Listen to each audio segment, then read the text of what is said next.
Hello, welcome to my channel. ಇವತ್ತು ಉದ್ದಿನ ವಡೆ ಮಾಡ್ತಾಯಿದ್ದೀನಿ ನಮ್ಮ ಮನೇಲಿ. ಅದಕ್ಕೆ ಚಿಕ್ಕದೊಂದು ಗ್ಲಾಸ್ ಉದ್ದಿನ ಬೇಳೆ ನೆನೆಸ್ಕೊಂಡಿದ್ದೀನಿ, ಮೆಣಸು ಪುಡಿ ಮಾಡ್ಕೊಂಡಿದ್ದೀನಿ, ಮೆಣಸಿನಕಾಯಿ, ಒಂದು ಈರುಳ್ಳಿ, ಅಕ್ಕಿ ಹಿಟ್ಟು, ಉಪ್ಪು, ಒಂಚೂರು ಕಾಯಿ ಕುಯ್ದು ಇಟ್ಕೊಂಡಿದ್ದೀನಿ, ಸ್ವಲ್ಪ ಶುಂಠಿ ಮತ್ತು ಕರಿಬೇವು ಹಚ್ಚಿಟ್ಕೊಂಡಿದ್ದೀನಿ. ಇವಾಗ ಉದ್ದಿನ ಬೇಳೆ ರುಬ್ಕೊಂಬಂದೆ. 2 ಅವರ್ ನೆನೆಸಿದ್ದೆ ನಾನು. ಇವಾಗ ಉದ್ದಿನ ಬೇಳೆ ರುಬ್ಕೊಂಬಂದಿದ್ದೀನಿ. ಅದಕ್ಕೆಲ್ಲ ಹಾಕ್ಕೊಳ್ತಾ ಇದ್ದೀನಿ. ನಾನು ಹಚ್ಚಿಟ್ಕೊಂಡಿರೋದೆಲ್ಲ ಹಾಕ್ಕೊಳ್ತಾ ಇದ್ದೀನಿ. 2 ಸ್ಪೂನು ಅಕ್ಕಿ ಹಿಟ್ಟು ಹಾಕ್ಕೊಳ್ತಾ ಇದ್ದೀನಿ. ರುಚಿಗೆ ತಕ್ಕಷ್ಟು ಉಪ್ಪು, ಮತ್ತು ಅದಕ್ಕೆ ಅಡುಗೆ ಸೋಡಾ ಒಂದು ಚಿಟಿಕೆ ಅಡುಗೆ ಸೋಡಾ ಹಾಕ್ಕೊಳ್ತಾ ಇದ್ದೀನಿ. ಒಬ್ಬೊಬ್ಬರು ಅಡುಗೆ ಸೋಡಾ ಹಾಕ್ಕೊಳ್ಳಲ್ಲ, ಅಡುಗೆ ಸೋಡಾ ಹಾಕಬೇಕು, ಆವಾಗಲೇ ಉಬ್ಬುವುದು ಮತ್ತು ಗರಿ ಗರಿಯಾಗಿ ಬರೋದು ಚೆನ್ನಾಗಿ. ಅಕ್ಕಿ ಹಿಟ್ಟನ್ನು ಅಡುಗೆ ಸೋಡಾ ಹಾಕ್ಕೊಂಡ್ರೆ ಚೆನ್ನಾಗಿ ಬರುತ್ತೆ ಗರಿಗರಿಯಾಗಿ. ಸ್ವಲ್ಪ ಗಟ್ಟಿಯಾಗಿ ರುಬ್ಕೊಂಬಂದಿದ್ದೀನಿ.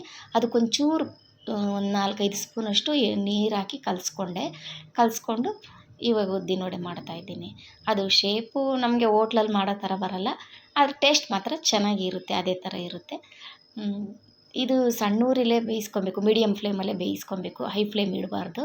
ಹೈ ಫ್ಲೇಮ್ ಇಟ್ಟರೆ ಮೇಲೆಲ್ಲ ಕರ್ರಗಾಗ್ಬಿಡುತ್ತೆ, ಒಳಗಡೆ ಹಸಿಗಿರುತ್ತೆ. ಈ ಥರ ಮೀಡಿಯಮ್ ಫ್ಲೇಮಲ್ಲಿ ಬೇಯಿಸ್ಕೊಂಡ್ರೆ ಚೆನ್ನಾಗಿ ಕ್ರಿಸ್ಪಿಯಾಗಿ ಬರುತ್ತೆ. ನೋಡಿರಿ, ಈ ಥರ ಬರುತ್ತೆ, ಚೆನ್ನಾಗಿರುತ್ತೆ. ಇವತ್ತು ಬೇಳೆ ಸಾರು ಇರೋದ್ರಿಂದ ಸೈಡ್ಗೆ ನಾನು ಉದ್ದಿನ ವಡೆ ಮಾಡಿದ್ದೀನಿ. ಹೊರಗಡೆಯಿಂದ ತರೋದಕ್ಕಿಂತ ಒಂದೇ ಗ್ಲಾಸ್ ಹಾಕಿದರೆ ಒಂದು 15-20 ವಡೆ ಆಗುತ್ತೆ. ಚಿಕ್ಕ ಗ್ಲಾಸಲ್ಲಿ ಒಂದು ಗ್ಲಾಸ್ ಹಾಕಿದ್ರೆ ಅದಕ್ಕೆ ಮಾಡ್ತಾಯಿದ್ದೀನಿ. ನಾನು ಹೊಸದಾಗಿ ಯೂಟ್ಯೂಬ್ ಚಾನಲ್ ಓಪನ್ ಮಾಡಿದ್ದೀನಿ. ದಯವಿಟ್ಟು ಎಲ್ಲರೂ ನನಗೆ ಸಪೋರ್ಟ್ ಮಾಡಿ, ಸಬ್ಸ್ಕ್ರೈಬ್ ಮಾಡ್ಕೊಳ್ಳಿ. ನನ್ನ ವಿಡಿಯೋ ವಾಚ್ ಮಾಡ್ತಾ ಇರೋದಕ್ಕೆಲ್ಲರಿಗೂ ತುಂಬ ಧನ್ಯವಾದಗಳು. ನೋಡಿ, ಗರಿಗರಿಯಾಗಿ ಎಷ್ಟು ಚೆನ್ನಾಗಾಗುತ್ತೆ, ಟೇಸ್ಟು ಎಲ್ಲ ಚೆನ್ನಾಗಿರುತ್ತೆ. ನಮಗೆ ಹೋಟ್ಲಿಗಿನ್ನ ನಮ್ಮ ಮನೇಲಿ ಮಾಡಿದ್ದು ತುಂಬ ಟೇಸ್ಟಿಯಾಗಿರುತ್ತೆ. ಶೇಪ್ ಒಂದು ಬಂದಿಲ್ಲ, ಆದರೆ ಟೇಸ್ಟ್ ಮಾತ್ರ ಹೋಟ್ಲಿಗಿನ್ನ ಟೇಸ್ಟ್ ಚೆನ್ನಾಗಿರುತ್ತೆ. ಈ ಥರ ಬೇಳೆ ಸಾರೆಲ್ಲ ಮಾಡ್ಕೊಂಡಾಗ ನಮಗೆ ಸೈಡ್ಗೆ ಏನಾದರೂ ಬೇಕಂದಾಗ ಉದ್ದಿನ ವಡೆ ರೇರು ಎಲ್ಲರೂ ಮಾಡೋದು, ಬೋಂಡಾ ಬಜ್ಜಿ ಎಲ್ಲ ಮಾಡ್ಕೊಂಬಿಡ್ತೀವಿ. ಉದ್ದಿನ ವಡೆನೂ ತುಂಬ ಚೆನ್ನಾಗಿರುತ್ತೆ. ಹೋಟ್ಲಲ್ಲಿ ಹೋದರೆ ಇಷ್ಟಪಟ್ಟು ತೊಗೊಂಡು ತಿಂತೀವಲ್ವ, ಅದೇ ಒಂದೊಂದು ಸರಿ ನಮ್ಮ ಮನೇಲೂ ಮಾಡಿಕೊಂಡ್ರೆ ಒಂದು ಚಿಕ್ಕ ಗ್ಲಾಸ್ ಹಾಕಿದ್ರೂ ಸಾಕು, ಒಂದು 15 ವಡೆ ಆಗುತ್ತೆ. ತುಂಬ ಚೆನ್ನಾಗಿರುತ್ತೆ.